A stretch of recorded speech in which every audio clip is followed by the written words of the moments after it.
The rain poured down in sheets as I sat in my car, parked outside the apartment I used to call home.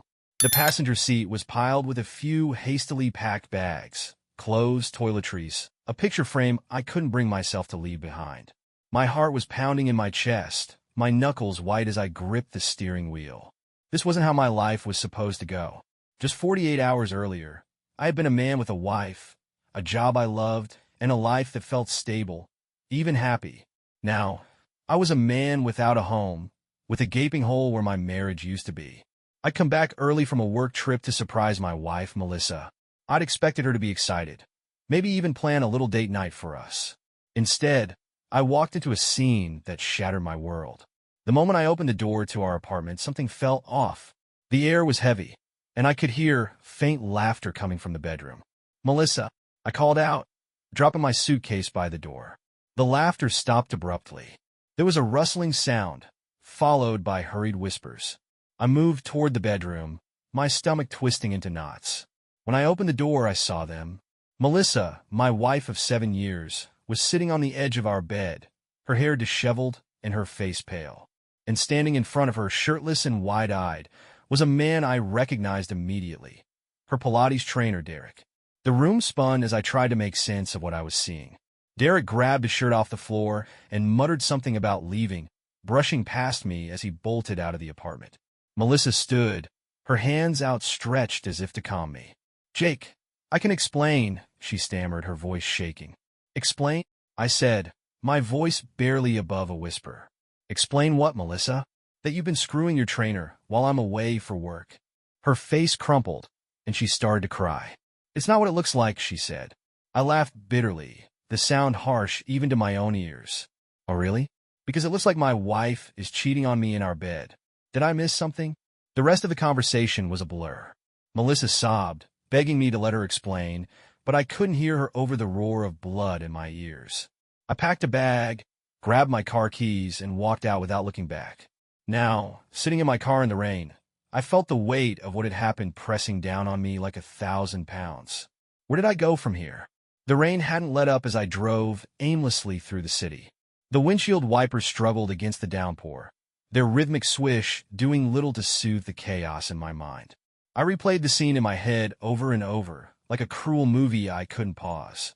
Derek standing there shirtless, Melissa's panicked face, her pathetic attempts at explaining what was clearly the inexcusable. How long had this been going on? How many times had they laughed behind my back, sharing moments they thought I'd never know about? The questions gnawed at me, each one more painful than the last. I pulled into the parking lot of a cheap motel, the neon sign flickering in the rain. The woman at the front desk didn't ask questions when I checked in, and for that I was grateful. Once inside the small, musty room, I threw my bag onto the bed and sank into a chair by the window. My phone buzzed on the table, the screen lighting up with Melissa's name. I ignored it. The buzzing stopped, only to start again a moment later. "Jake, please, just talk to me," her voicemail pleaded. "I know I screwed up, but we need to talk about this. I'm so sorry. I'll do anything to fix this." I stared at the phone, her words washing over me like static. Fix this? Could she really believe there was any way to fix something so completely broken? Another message came through. This time it was a text. "I don't want to lose you. Can we meet? Please?" I threw the phone onto the bed, the sight of her name filling me with equal parts rage and sadness. I spent the night in that chair, watching the rain streak down the window. Sleep felt impossible with my thoughts spiraling the way they were. Was this my fault? Had I missed some glaring red flag? Something that should have tipped me off that Melissa was pulling away? Or was it something else entirely? Something in her I couldn't have changed, even if I'd known? The rain slowed to a drizzle as the sun began to rise, but the storm inside me raged on. The next day I called Rebecca, my sister.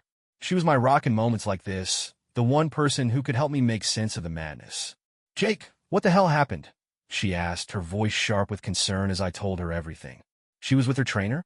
Rebecca practically spat the word. "That's so cliché and disgusting." I let out a bitter laugh. "Yeah, well, apparently clichés are alive and well." "What are you going to do?" she asked. "I have no idea," I admitted. I walked out. I couldn't stay there. But now I don't even know what the next step is. How do you even begin to deal with something like this? Rebecca was quiet for a moment. You need to figure out what you want, Jake. Do you even want to try to salvage this? Or is it over? Her words hit me hard. I hadn't even thought about what came next.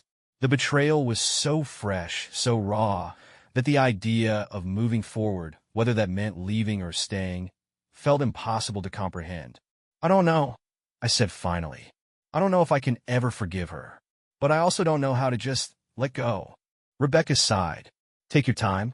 Don't let her guilt you into making a decision before you're ready. You deserve better than this. Her words gave me some comfort, but they didn't make the decision any easier. That afternoon, I drove back to the apartment while Melissa was at work. I needed to grab a few more things, but more than that, I needed answers. I opened her laptop, my hands shaking as I logged in. Part of me didn't want to know what I might find, but the other part, the part desperate for clarity, pushed forward. What I found made my stomach churn. Emails, messages, photos, evidence that this wasn't just a one-time mistake. It had been going on for months. My hands trembled as I scrolled through the emails on Melissa's laptop. Each new message felt like a dagger, cutting deeper into the fragile remnants of my sanity. The affair wasn't a fling. It was calculated, deliberate. The emails between her and Derek painted a picture of late-night meetups, secret hotel reservations, and inside jokes they shared about me. That trip of his came at the perfect time. I can't wait to see you again tonight. Winky face. The timestamp on that message was from just 2 weeks ago, when I was out of town for work. There were dozens of emails like it. She had even sent him pictures, ones I couldn't bring myself to look at for more than a second before slamming the laptop shut. My heart pounded in my chest, my stomach churning with a mixture of rage and heartbreak. I stared at the laptop, the weight of everything pressing down on me. This wasn't just a betrayal. It was an entire life she'd been living behind my back. I opened the drawer of her nightstand, my hands searching for more proof. I wasn't sure why I needed it. Maybe to confirm that this wasn't just some elaborate nightmare I'd wake up from. That's when I found it. A key card to a local hotel, tucked beneath a pile of receipts and hair ties. My breath caught in my throat as I turned it over in my hands. The hotel's name stared back at me like a taunt. I stuffed the card into my pocket and left the apartment, my mind spinning. Part of me wanted to confront Melissa right then and there, to shove the evidence in her face and demand she explain herself. But another part of me, the part still clinging to some shred of composure, knew I needed more time. I needed a plan. That evening, Melissa called again. Jake, please just talk to me, she begged in her voicemail. I know I've hurt you, but I swear it wasn't what you think. I need you to give me a chance to explain. I played the voicemail twice, each time feeling the anger build inside me. Not what I thought. Did she honestly believe I could be that naive? The next morning, I drove to the hotel, the key card burning a hole in my pocket. The concierge at the front desk barely glanced at me as I approached. Hi, I said, forcing my voice to remain calm. I stayed here recently and left something in the room. Can you tell me which room this key is for? The man hesitated. I'm sorry, sir. We can't give out that information. I clenched my jaw, pulling out my wallet. Look, I just need to know which room this is for. That's all. His eyes flicked to the $50 bill I slipped onto the counter. A few seconds later, he handed me a printout with the room number and dates of the reservation. I stared at the paper, my stomach sinking. The reservation matched one of my recent work trips. She hadn't even waited a day after I left. I stood in the lobby, the weight of the paper in my hand feeling heavier than anything I'd ever held. Melissa had told me she loved me. She'd promised to be faithful, to build a life together. And yet, here I was, staring at cold, hard proof of her lies. I walked out of the hotel, the sounds of the bustling lobby fading into the background. My mind was a storm of emotions: anger, sadness, disbelief. But beneath it all was a single, burning question. Why? I sat in my car outside the hotel for what felt like hours, gripping the steering wheel so tightly my knuckles turned white. The paper with the hotel details lay on the passenger seat, mocking me. Melissa's betrayal wasn't just a spur-of-the-moment lapse in judgment. It was a calculated series of choices. She'd planned these encounters, mapped them around my work trips, and built a web of lies to cover her tracks. But the question that haunted me most wasn't what she'd done. It was why. By the time I got back to the motel, I was a boiling mix of rage and determination. Melissa wanted to explain herself? Fine. I'd give her the chance. But she wasn't going to talk her way out of this. I picked up my phone and called her for the first time since I walked out. She answered on the first ring. "Jake, we need to talk," I said, my voice cold. "Come to the apartment tonight." Her breath caught. "Okay, I'll be there. Thank you, Jake." I hung up before she could finish. That evening, I arrived at the apartment first. I didn't bother unpacking the bag I'd left with. I wasn't planning to stay long. Instead, I sat at the kitchen table, the paper from the hotel and her laptop beside me, waiting for her to arrive. When she finally walked through the door, she looked like she hadn't slept in days. Her eyes were red and swollen, and she clutched her phone like it was a lifeline. "Jake," she said softly, stepping toward me. I held up a hand to stop her. "Sit down." She hesitated, then took a seat across from me at the table. For a moment, the only sound was the faint hum of the refrigerator. "You wanted to explain," I said, my voice steady but ice cold. "So start talking." She flinched at my tone, her hands twisting nervously in her lap. "I don't even know where to begin," she said. "Jake, try the truth." I snapped. Her eyes filled with tears. "I know I've hurt you. I know I broke your trust in the worst way possible. But you have to believe me. It wasn't about you. It was about me." I let out a bitter laugh. "You've got to be kidding me." "No, Jake, please," she said, leaning forward. I felt lost, like I wasn't good enough, like I was stuck in this routine I couldn't escape. And then Derek. "Don't say his name," I interrupted, my voice sharp. She winced but continued. "He paid attention to me in a way I hadn't felt in so long. It was stupid and selfish, and I hated myself for it, but in the moment it felt exciting." Her words hit me like a punch to the gut. "So what? I didn't excite you enough? You needed some asshole trainer to make you feel alive again?" Tears streamed down her face. "It wasn't about him, Jake. It wasn't about replacing you. It was about me trying to fill this void I didn't know how to handle." I slammed my hand on the table, making her jump. "And you thought screwing someone else was the solution? You couldn't talk to me? You couldn't tell me you were struggling?" "I was scared," she whispered. "Of what?" I demanded. "Of letting you down," she said, her voice breaking. "You've always been so steady, so dependable, and I felt like I couldn't measure up. So I buried it, and then it spiraled into something I couldn't control." Her excuses rang hollow, like she was grasping at straws to justify the unjustifiable. I grabbed the paper from the hotel and slid it across the table. "Does this look like something that spiraled out of control? This was planned, Melissa. This was deliberate." She stared at the paper, her face crumpling. "I know," she whispered, "and I'll never forgive myself for it." "You shouldn't," I said flatly. For a long moment, we sat in silence. Her tears fell steadily, but I felt nothing but cold, bitter anger. "I need to know something," I said finally. "Was it just him?" Her head shot up, her eyes wide with panic. "What?" "Yes, of course it was just him." "Jake, I swear." "Don't swear to me," I said. "Your promises mean nothing." Her sobs grew louder, but I didn't flinch. "I don't know if I can ever forgive you for this," I said quietly. "And I don't know if I even want to try." Her face crumpled further, and she buried her head in her hands. "Jake, please," she whispered. "Don't give up on us. I'll do anything, therapy, counseling, whatever it takes. Just give me a chance to prove that I can be better." Her desperation was palpable, but I couldn't shake the weight of her betrayal. "I need time," I said finally, standing. "Don't call me. Don't text me. I'll let you know if I decide this is even worth saving." As I walked out of the apartment, I felt her eyes on my back, her sobs echoing in the empty space. I didn't look back. The cool night air hit me as I stepped out of the apartment building. My head was pounding, my thoughts spinning with everything Melissa had said.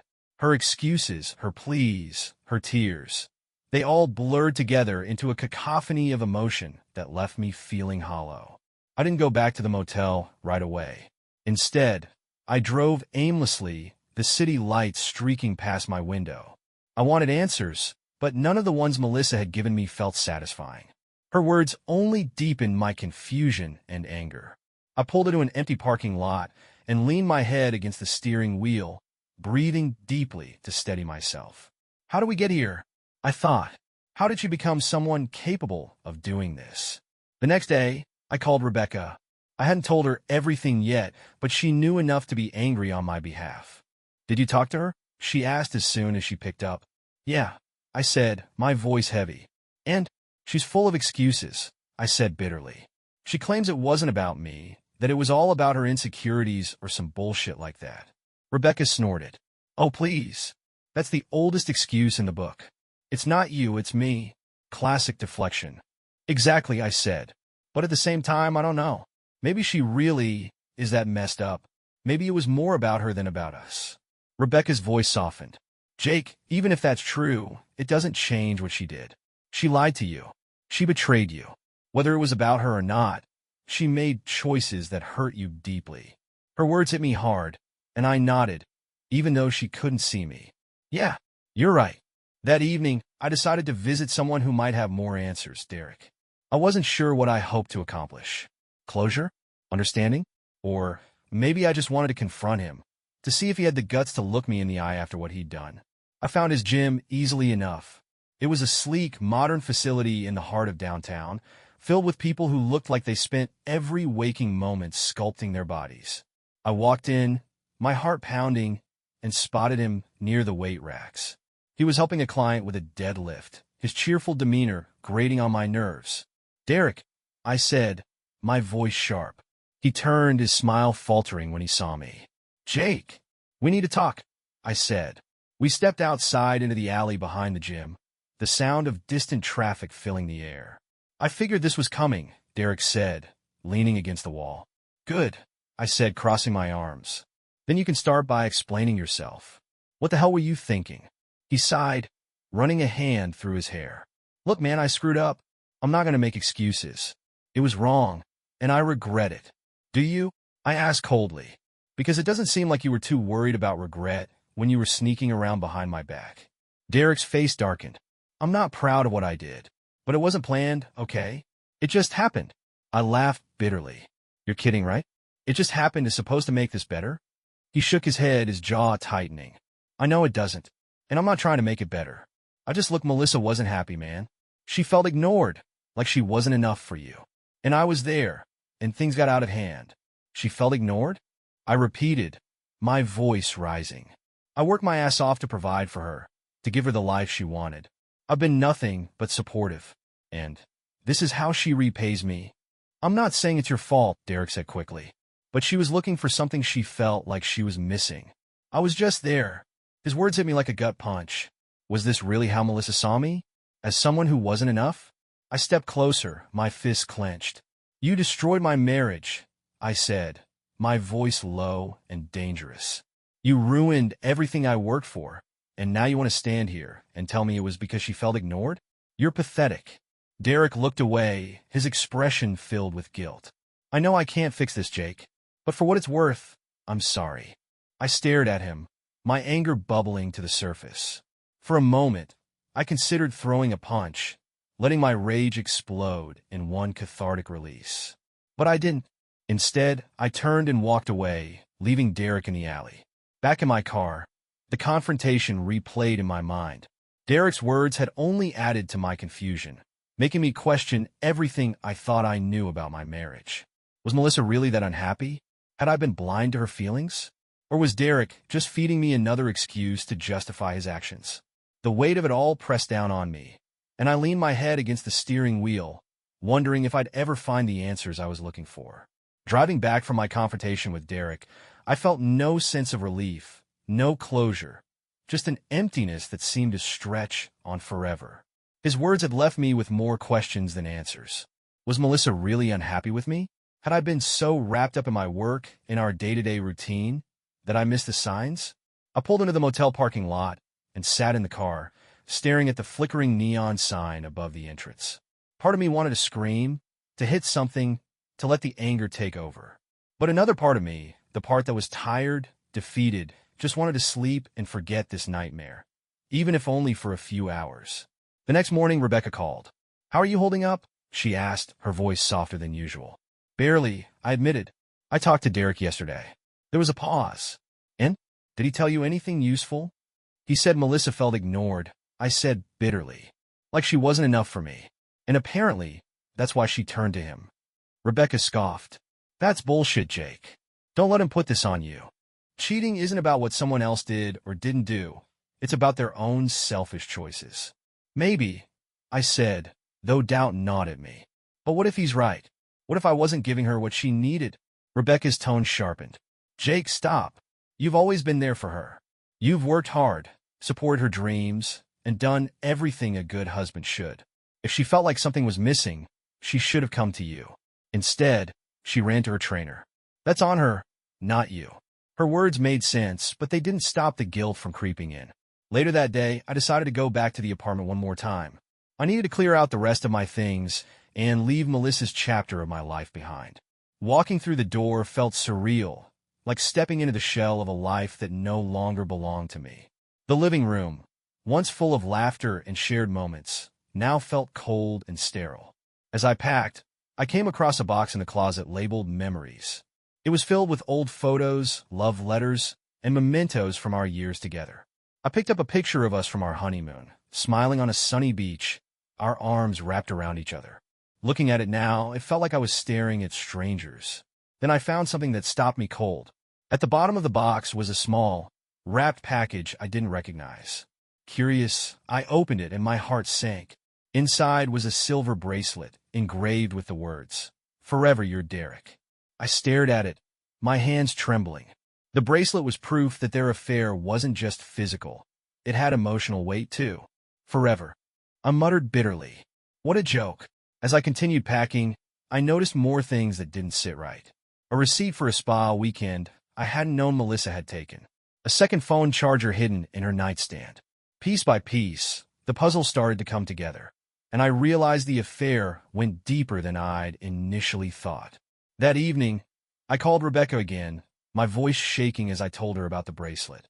Jake, she said after a moment, her voice heavy, I think you need to accept that this wasn't just a mistake for her.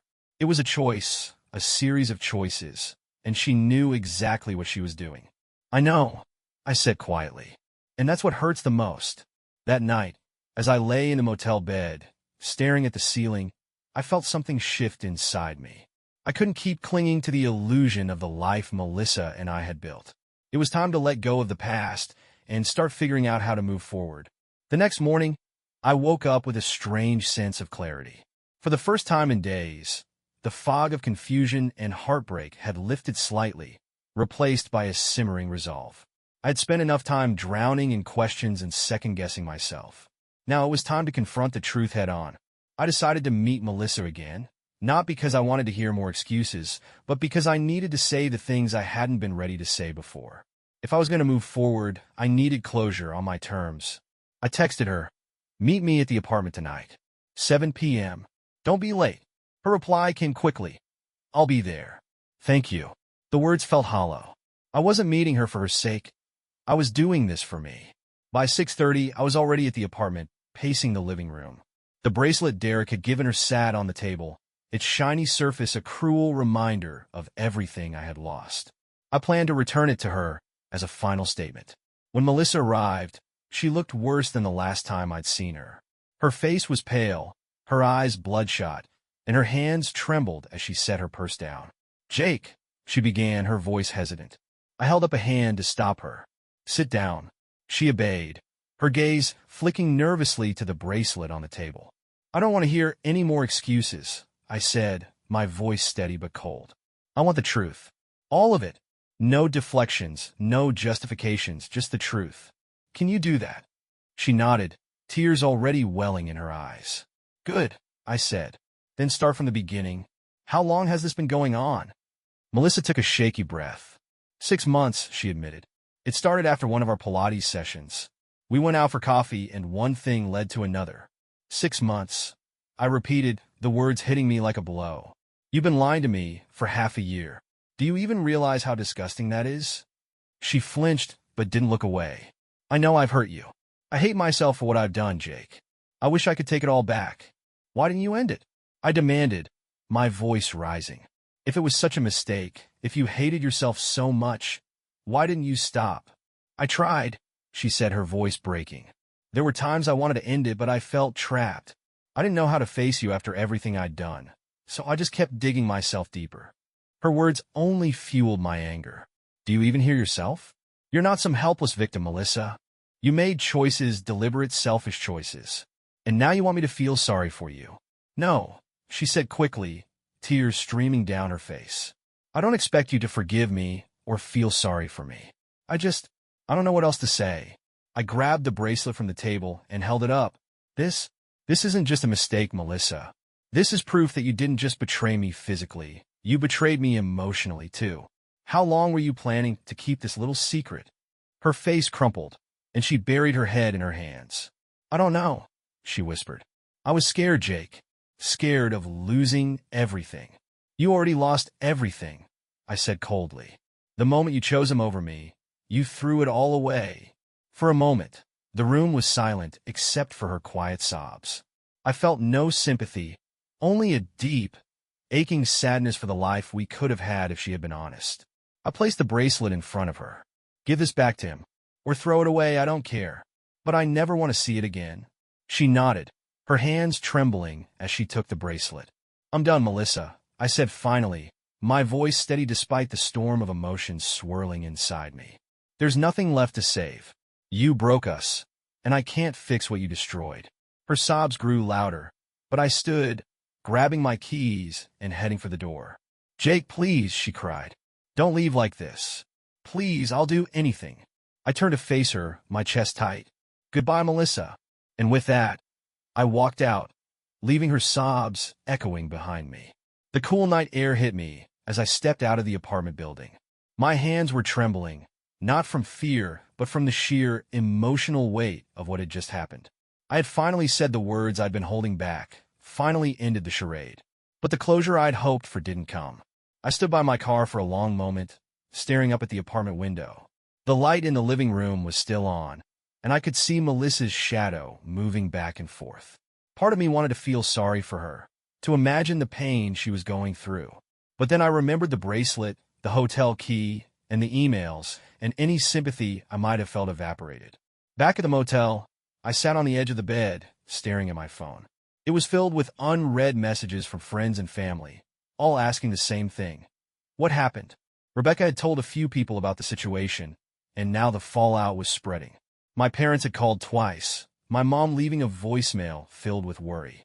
I hadn't told them everything yet, just that Melissa and I were having issues. Now, I had to decide how much of the truth I was ready to share. The next morning, I called Rebecca. How did it go? She asked, skipping the pleasantries. It's over, I said flatly. I told her I was done. Rebecca let out a sigh of relief. Good. You don't need someone like that in your life, Jake. She made her bed, and now she has to lie in it. I know, I said, but it doesn't make it any easier. Of course it doesn't, Rebecca said. You spent years building a life with her. Walking away isn't going to feel good. It's going to feel like tearing yourself apart. But you did the right thing. Her words brought a small measure of comfort, but the ache in my chest remained. Later that day, I sat in a coffee shop, trying to distract myself with a book I couldn't focus on. The chatter of the other patrons faded into the background as my thoughts drifted back to Melissa. I thought about our early days together, how we'd met at a friend's party, how she'd made me laugh with her sharp wit and easy charm. I thought about the vacations we'd taken, the plans we'd made for a future that now felt like a cruel joke. How had we ended up here? I checked my phone, half expecting another message from Melissa, but there was nothing. Instead, I saw a text from my mom. We're here for you whenever you're ready to talk. Love you. The simplicity of her words brought tears to my eyes. I hadn't cried since the day I walked into that apartment and found Derek with Melissa.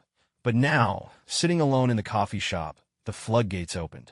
I put my head in my hands, letting the tears come. It wasn't just sadness, it was grief, anger, and the overwhelming sense of loss for the life I thought I had. That night, back at the motel, I made a decision. I wasn't going to let Melissa's betrayal define me. I wasn't going to spend the rest of my life as the guy who got cheated on by his wife and her trainer. I didn't know what moving forward looked like yet, but I knew one thing. I wasn't going to let her take any more from me. The next morning, I woke up with a sense of determination. It wasn't a sudden burst of energy or confidence. Far from it. But it was a small shift, a realization that I couldn't stay in this motel room forever, stewing in anger and regret. I started with the basics. I called my landlord to arrange a temporary lease for a small one-bedroom apartment closer to my office. It wasn't much, but it would be mine a fresh space where I could begin rebuilding. Then I made another call, this one to a therapist. When I showed up at the therapist's office a few days later, I wasn't sure what to expect.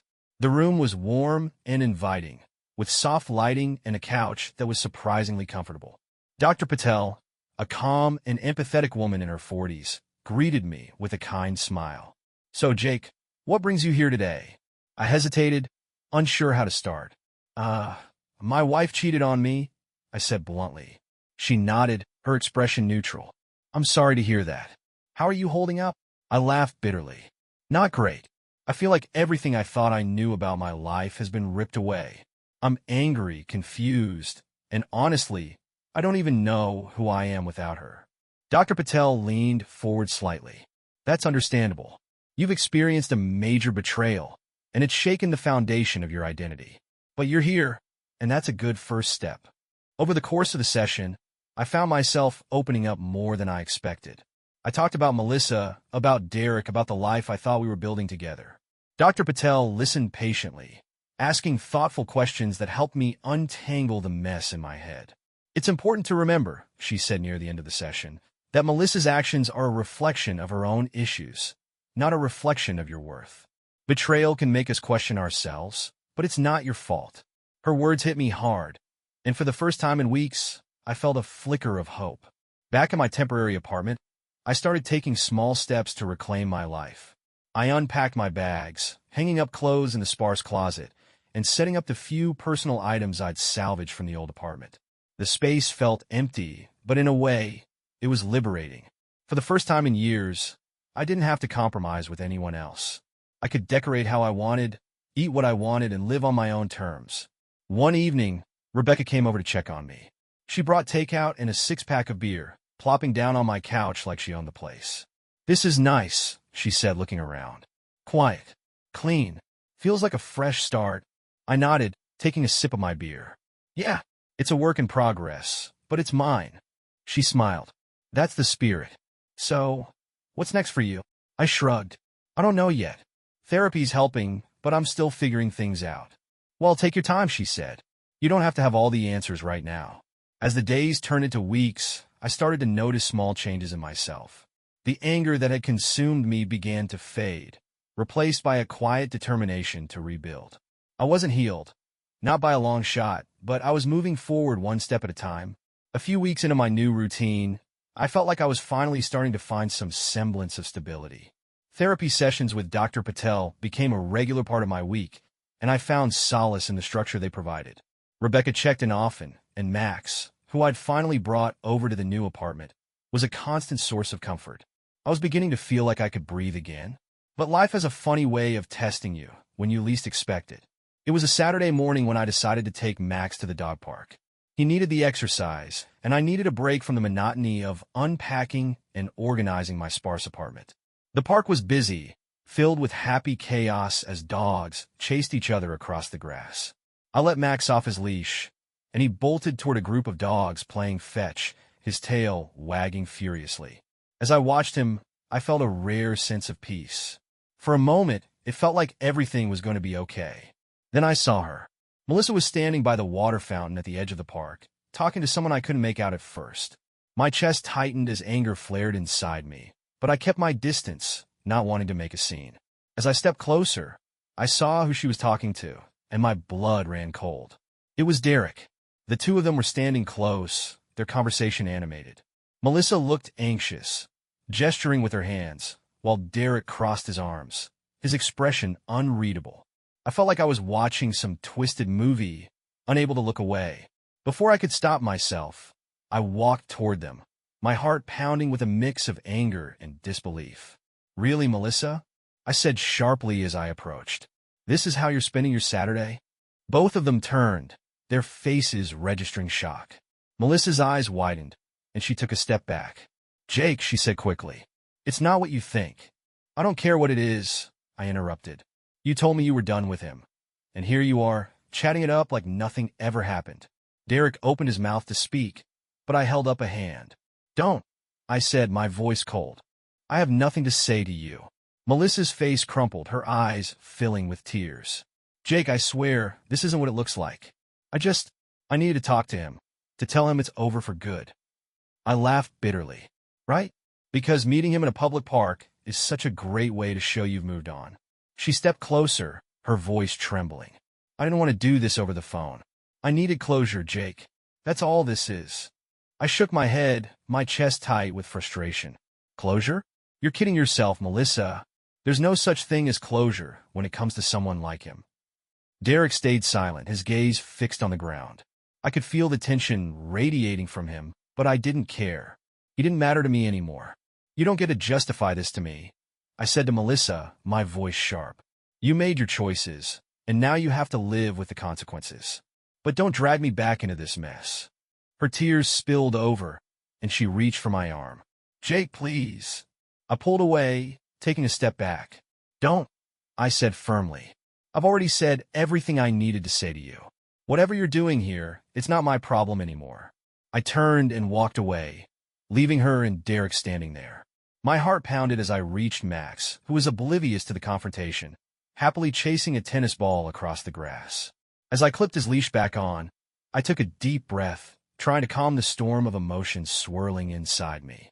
Seeing them together again was like ripping open a wound that was just starting to heal. But this time, I didn't feel powerless. This time, I knew I was better off without her. Walking away from Melissa and Derek at the park was harder than I wanted to admit. My mind churned with anger, disbelief, and a deep ache that I couldn't seem to shake. But mixed in with those emotions was a quiet, undeniable sense of clarity. I had made the right decision to leave her. For the rest of the day, I avoided my phone, knowing there would probably be a flood of texts from Melissa. Instead, I focused on Max, taking him on a longer walk and spending time at home organizing my sparse apartment. By the time evening rolled around, I finally checked my phone. Sure enough, there were 3 missed calls and multiple texts from Melissa. Melissa, Jake, please, can we talk? I know how it must have looked today, but I swear, it wasn't what you think. Melissa, I just wanted to end things with Derek once and for all. That's why I met him. Please, let me explain. Melissa, you mean so much to me. I know I've messed up, but I'm trying to fix this. Don't shut me out. I stared at the messages for a long moment, my chest tightening with frustration. She didn't seem to understand that her words no longer held any weight. I deleted the messages without replying. That night, I sat on the couch with Max curled up beside me, staring at the blank TV screen. The confrontation at the park had stirred up a storm of emotions I thought I was starting to move past. But as I sat there in the quiet, I realized something important. I wasn't angry at Melissa for being at the park with Derek. I was angry because she still had the power to affect me. I didn't want her to have that power anymore. The next day, I had another session with Dr. Patel. Something happened yesterday, I said, leaning back in the chair. She tilted her head slightly, waiting for me to continue. I ran into Melissa. She was at the park. With him. Dr. Patel's expression softened. That must have been difficult. I nodded. Yeah. But the weird thing is, it wasn't the sight of them together that bothered me the most. It was the fact that I let it get to me. I thought I was making progress, but seeing her brought everything back. That's understandable, she said gently. Healing isn't a straight line, Jake. It's a process, and moments like this are part of it. She paused, letting her words sink in before continuing. The question is, what do you want to do moving forward? Do you want to continue engaging with Melissa? Or do you feel ready to create some distance? I thought about her question for a moment. I don't think there's anything left to engage with. Every time I hear from her, it just reopens the wound. I think it's time to make a clean break. Dr. Patel nodded, a small smile on her face. That sounds like a healthy choice. It's not easy, but sometimes the best way to heal is to let go completely. That evening, I blocked Melissa's number. It felt like a small step, but an important one. For weeks, I had been holding on to some small thread of connection to her, even if it was just through her texts and calls. Cutting that thread felt like reclaiming a piece of myself. Rebecca came over later that night, bringing her usual arsenal of takeout and sarcastic humor. Wow, she said, looking around the apartment. This place actually looks like a human lives here now. Thanks, I said dryly. High praise. She grinned, plopping down on the couch. So, how are you holding up after the park drama? I blocked her, I said simply. Rebecca raised an eyebrow. Melissa? Seriously? Yeah, I said. I'm done, Beck. There's no point in holding on to anything anymore. She made her choices, and I need to move on. She nodded, her expression softening. Good. You deserve better than her, Jake. And I'm proud of you for finally seeing that. As we ate and laughed about old memories, I felt a weight lifting off my shoulders. For the first time in weeks, I wasn't consumed by anger or sadness. I was starting to feel free. Blocking Melissa's number felt like closing the door on a chapter of my life that had been weighing me down. It wasn't an instant fix. There were still moments when the anger and sadness crept in, but it was a step forward. The days that followed were quieter, more focused.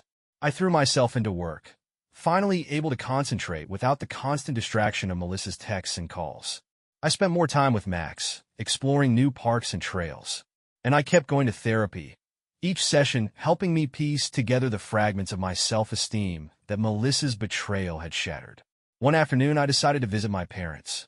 I hadn't told them much about what had happened with Melissa, but I knew they deserved to hear the truth. When I arrived at their house, my mom greeted me with a tight hug, her concern written all over her face. Jake, she said, pulling back to look at me. You look tired. Are you okay? I'm getting there, I said with a small smile. But we need to talk. Over coffee in the kitchen, I told them everything. Melissa's affair, the lies, the confrontation at the park. By the time I finished, my mom was dabbing her eyes with a tissue, and my dad's jaw was set in a tight line. I can't believe she would do that to you, my mom said, her voice trembling. You gave her everything, Jake. She didn't deserve you. Your mom's right, my dad said gruffly. You're better off without her. Their support was comforting, but it also brought a pang of sadness. I had wanted so badly for Melissa to be a part of this family forever, to share holidays and milestones with the people I cared about most. But that dream was gone now, and I had to accept it. When I left their house later that evening, I felt lighter. Telling them the truth had been hard, but it was also freeing. I wasn't carrying the burden of hiding my pain anymore. Over the next few weeks, I focused on creating new routines. I started running in the mornings, something I hadn't done since college. I signed up for a cooking class, determined to stop relying on takeout every night. And slowly but surely, I began to feel like myself again. One day, while walking Max at the park, I ran into someone I hadn't seen in years. Sarah, an old college friend. Jake, she said, her face lighting up with surprise. Sarah, I said, grinning. Wow, it's been forever. We spent the next hour catching up, reminiscing about late-night study sessions and the ridiculous pranks our friend group used to pull. When she left, she handed me her number. Call me sometime. It'd be great to hang out again. That night, I sat on the couch with Max, holding her number in my hand. For the first time in a long time, I felt a flicker of excitement about the future.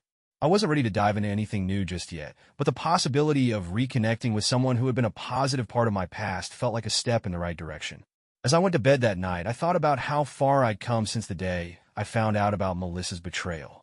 It hadn't been easy, and there were still moments when the pain lingered. But I was healing, and for the first time in weeks, I felt hopeful. The next morning, I stared at Sarah's number, debating whether to call. It wasn't about romantic interest. I wasn't ready for that yet. But reconnecting with someone who had been a bright spot in my life during college felt like a step toward rediscovering the version of myself I'd lost along the way. Finally, I dialed her number. Jake, she answered, her voice warm and full of energy. Hey, Sarah, I said. I was wondering if you want to grab coffee sometime. It'd be nice to catch up more. Absolutely, she said without hesitation. I'm free this weekend. How about Saturday? We set a time and place, and when I hung up, I felt a strange mix of nervousness and excitement. It wasn't a date, it was just coffee, but it still felt like a big step forward. When Saturday came, I arrived at the cafe early, my heart pounding slightly as I sat at a table by the window. Sarah walked in a few minutes later, her bright smile instantly easing my nerves. Jake, she said, hugging me lightly before sitting down. It's so good to see you again. You too, I said, genuinely meaning it. As we talked, it felt like no time had passed since college. Sarah's laugh was infectious, her stories full of humor and heart. She told me about her career as a graphic designer, her love for hiking, and the crazy adventures she'd been on since we'd last spoken. And for the first time in weeks, I found myself genuinely laughing. Not the forced, hollow kind I'd been doing to appease Rebecca, but real laughter that felt like a weight lifting off my chest. Eventually, the conversation turned more personal. "So," she said, stirring her coffee, "what's new with you? Last time we talked, you were getting married." The question hit me like a punch, but I took a deep breath and told her the truth. "Yeah, that didn't exactly work out," I said, giving her a brief rundown of what had happened with Melissa. Her expression shifted to one of shock and empathy. "Jake, I'm so sorry," she said, her voice soft. "That's awful. It's been a rough couple of months," I admitted, "but I'm trying to move forward." She nodded, her eyes kind. "Well, for what it's worth, I think you're handling it better than most people would. And if you ever need someone to talk to, or just a distraction, I'm here." Her words stayed with me long after our coffee date ended. As I walked back to my car, I felt a flicker of something I hadn't felt in a long time. Hope. Over the next few weeks, Sarah and I hung out a few more times, always keeping things light and easy. We went for hikes, grabbed lunch, and even attended a trivia night at a local bar. It wasn't romantic, at least not yet, but it was exactly what I needed. A reminder that there were good people in the world, and that life could be full of laughter and connection even after heartbreak. Rebecca noticed the change in me almost immediately. "You seem lighter," she said one evening as we sat on my couch.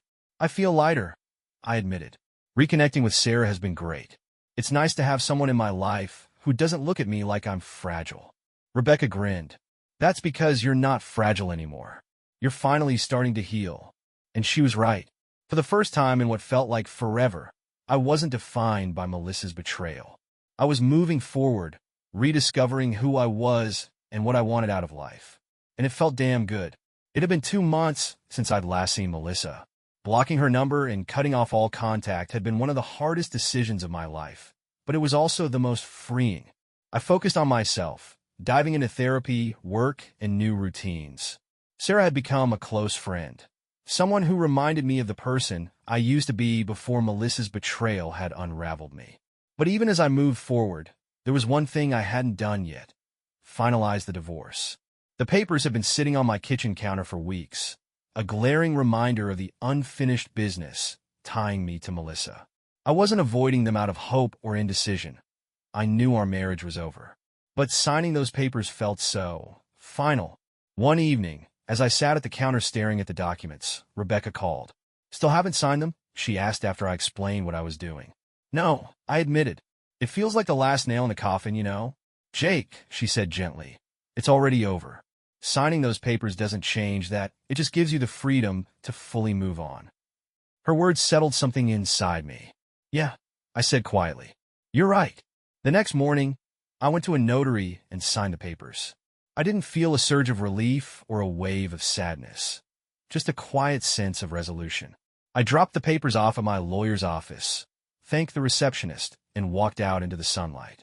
As I stood on the sidewalk, I realized something. This was the first time I felt truly untethered from Melissa. The chapter was officially closed. That evening, I sat with Max on the couch, watching a documentary and sipping a beer. The apartment felt different now. Not empty, but peaceful. I looked down at Max, who was sprawled across my lap, and smiled. "Guess it's just you and me now, buddy," I said. His tail thumped against the couch, and I laughed, scratching behind his ears. The next day, Sarah called. "Hey," she said brightly. "What are you up to this weekend?" "There's this art festival downtown, and I thought it might be fun to check out." I hesitated, not because I didn't want to go, but because I realized something as she spoke. For weeks, Sarah had been the one reaching out, planning our meetups, keeping our connection alive. And I had let her, afraid to take the lead after everything that had happened with Melissa. But I wasn't afraid anymore.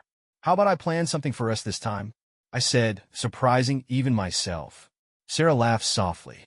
"Look at you, taking initiative. I like it." I grinned. "It's about time, right?" That weekend, I took Sarah to a cozy little restaurant I'd always wanted to try, but never had the chance to.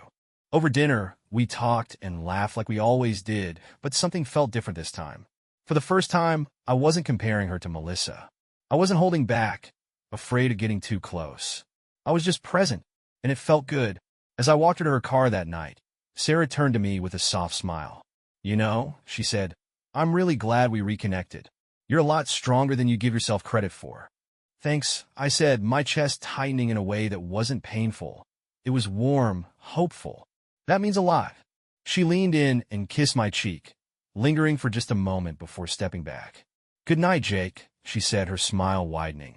Good night, Sarah, I replied, watching her drive away with a feeling I hadn't felt in months. Genuine happiness. In the weeks that followed, life took on a rhythm I hadn't felt in years.